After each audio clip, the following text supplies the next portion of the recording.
અને હવે આજના દિવસે કયા જિલ્લામાં વરસાદ પડવાનો છે, હવામાન વિભાગે ક્યાં આગાહી વ્યક્ત કરી છે, તમામ જાણકારી વોલ ગ્રાફિક્સ દ્વારા આપના સુધી પહોંચાડવી છે કે કયા જિલ્લામાં આજે વરસાદ પડવાનો છે।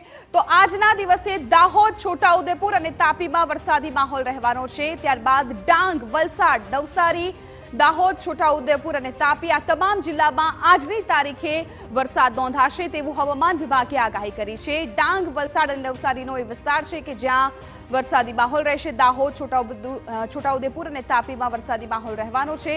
મેપમાં પણ આપ જોઈ શકો છો કે આખો એ વિસ્તાર દક્ષિણનો કે જ્યાં વરસાદી માહોલ રહેશે। દાહોદ, તાપી અને નર્મદામાં 7 જૂને પણ વરસાદી માહોલ રહેવાનો છે।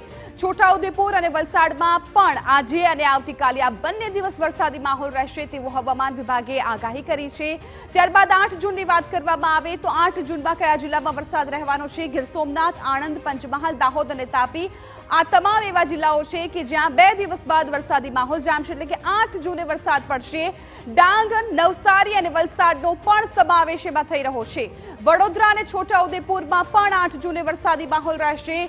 ગીર સોમનાથ, અમરેલી અને ભાવનગર આ તમામ એવા જિલ્લાઓ છે કે જ્યાં 8 જૂને વરસાદી માહોલ રહેવાનો છે અને આગામી 5 દિવસ છે હવામાન વિભાગે વરસાદની આગાહી કરી છે। આ 5 દિવસ દરમિયાન કયા દિવસે કયા જિલ્લામાં વરસાદ પડવાનો છે મેપ દ્વારા, ગ્રાફિક્સ દ્વારા આપને સમજાવ્યું હતું કે આ તમામ જિલ્લાઓ છે કે જ્યાં આજે વરસાદ રહેશે, આવતીકાલે એટલે કે 7 જૂને વરસાદ રહેશે અને 8 જૂને પણ અમુક એવા જિલ્લાઓ છે કે જ્યાં વરસાદી માહોલ રહેવાનો છે।